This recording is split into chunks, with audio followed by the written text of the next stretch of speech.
Hi everyone, it's your boy Nyasha T, and it's another week. It's the beginning of another week. It's a beautiful Monday. I went to work, came back from work, and now I'm doing a video. This week, the video I'm going to be doing is about the transition that we had coming from Zimbabwe to the USA. My name is Nyasha T, and this is me. We lived in the beautiful country of Zimbabwe, in the beautiful city of Harare, which is the capital of Zimbabwe. I love the people there. Like you would expect people who've gone through those sort of things, like my aunt was telling me that there was a lot of poverty in about the year 2007 when the financial crisis happened. But these people are always happy.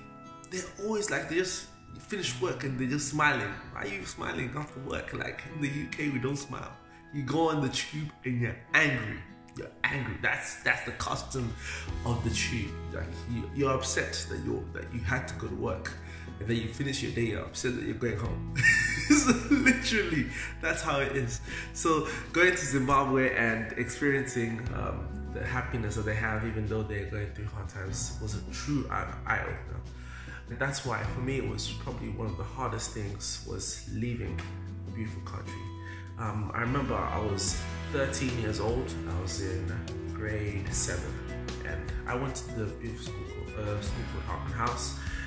It's the second school of 3 schools. You have St. Michael's, and you have Hartman House, and you have St. George's.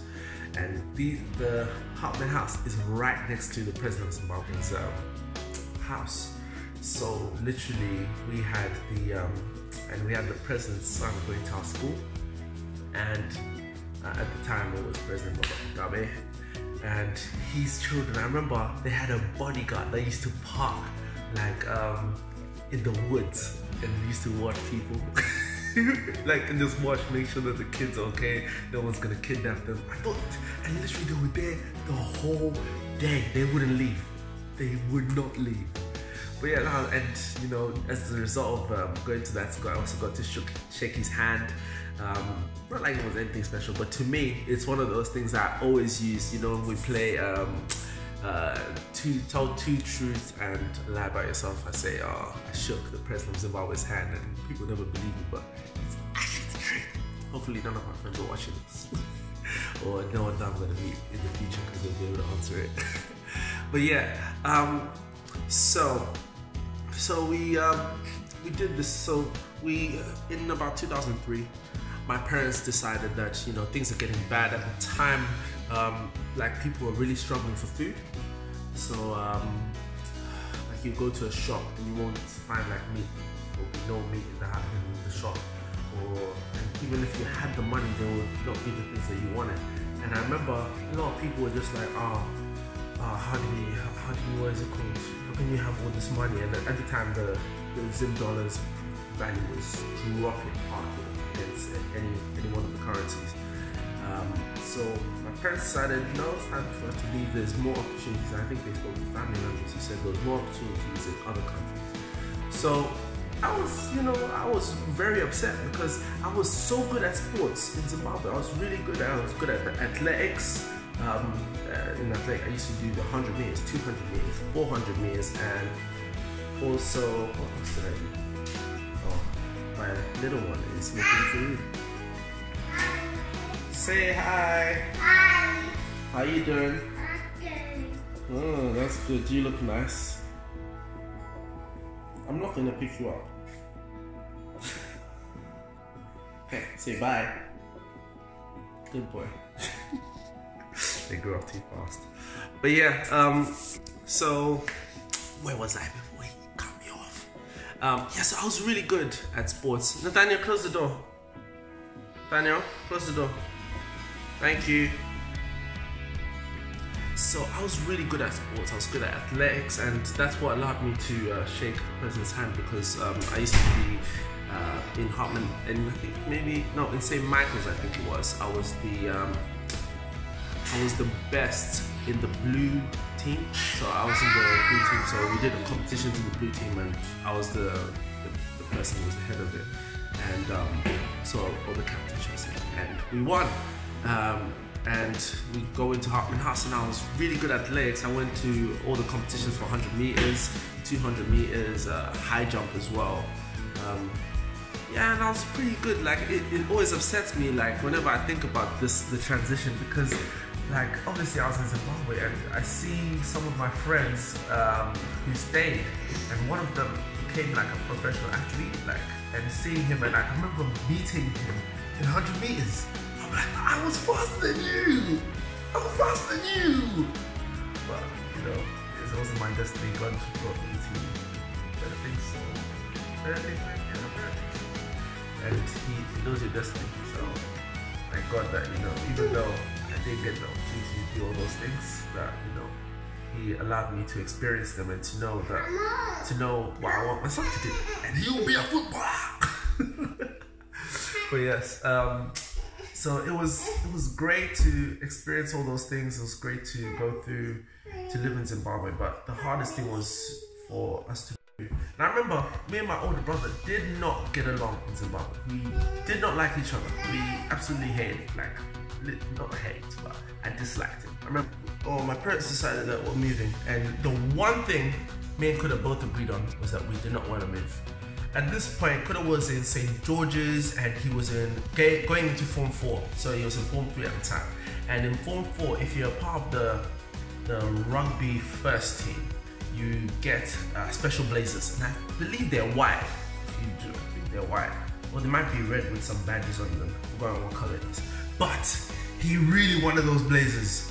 And I fully understand, because I remember the first time I saw him play rugby, right? Like live, like he was in Form 3 at the time, and he was playing, as a part of the A team, playing like another school. And I remember he tackled one guy, and the whole crowd would ooh. Like it was mad. I think they were playing Prince Edward's. Like it was kind of like a rival school for rugby. Like they used to have like a special day where they would play, and it was amazing. And then like my brother was so good at sports, like in Zimbabwe, so you wouldn't want to leave. Like I remember another time where he was swimming, right? And he was, I remember he didn't really care about swimming, he cared more about rugby than swimming. So people thought he was rubbish. And I remember in the race, the best in the school was there, right? It was like a race that anyone can swim. And I remember like Kuda hadn't done anything though for the whole competition, right? Like the whole time. And then like they had one space left. And they said, who wants to join? And everyone said, Kuda. Like as a joke, like these people were doing it as a joke, like, let's get Kuda to swim. And then the headmaster said, Kuda, come and swim. And he went to swim, right? And he stood there, and he was vexing that, people made him swim. But he said, go. Kuda swam like a fish. It was like a fish. Like literally, he was the fastest there. Like the best in the school could not catch him. Like, and then everyone was like, go. It was so cool. And he finished the race first, right? And I remember being so proud, like thinking, that's my brother. You guys can't tell him nothing. And so it was, I just fully understood that we did not want to leave. We enjoyed it so much. Like I was in this football team. Me and Kuda agreed that we didn't want to go, but my parents said, you know, for education and all this stuff, it was time for us to leave. And I just remember just thinking, oh man, I'm going to America. And the hardest thing was for me to hear that my older brother was actually not going to come with us. He was going to stay in England with my aunt and uncle while we went to America. So my dad, my mom, me, and my younger brother. And like obviously, as I said before, like me and Kuda were not friends. I did not like him, but something got me. Like I was just thinking, wow, I'm not gonna be with my older brother. And like I remember, so we flew to England. We stayed in England for maybe about 2 weeks. Sure, 2 weeks. Well, no, not less. So we stayed, and then I remember at the airport, just like as you're getting towards security, just tearing out, hugging my older brother. And I didn't even know what came over me. Like till today, I still think, what? Why was I crying? Why did I cry for Kuda? We weren't friends. I was in tears, like cried my heart out. Yeah, even till today, just like my dad always remembers that, you were crying. And I'm not crying, as I told you before in the last film. I don't really usually cry, just like certain emotional moments. Like I never used to cry when my dad used to hit me. Even ask my older brother, my siblings, my dad would hit me and keep on hitting me, like not hitting, smacking, because I was naughty. So like he'd be smacking me, and I wouldn't cry. I wouldn't even cry. I remember one time me and Kuda got hit because I stole from the offering. So Dad, it was me that stole. It was not my older brother. It was not Kuda. It was me. I stole it. I stole the money from the offering. I just did not want to say it at the time you were beating us. So literally, like my dad was hitting both of us, like hitting me, hitting Kuda, hitting me, hitting Kuda. And Kuda was like, Dad, it wasn't me. And I was quiet. I was just getting hit. It was like a soldier.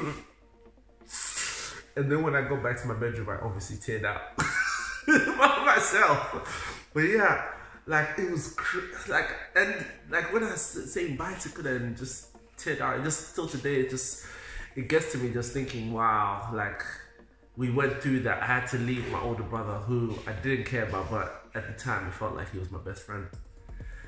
So yeah, that was possibly like one of the hard moments, like leaving my older brother and not knowing what would happen to him for a year, knowing that he would be in a completely different place to me. So now we get to America, and I promise you now, like it was so strange. Obviously you've left your home, you've left your family. Like really think about it. Like I even feel right now, it's only now that I think about it, like, oh man, like my parents left a lot. My parents left great jobs. My dad was an accountant at the sugar refinery, and my mom was a lecturer in the University of Zimbabwe. So like they were leaving all like these great jobs. They were leaving their family. Like my mom's mom and dad, she was leaving them, her siblings, her brothers and sisters, her nieces and nephews, all of those people she was leaving. My dad was leaving his sisters and brothers. So it was a pretty big deal. Like, like it's hard. Like you don't know what's going to happen in the time that you're away.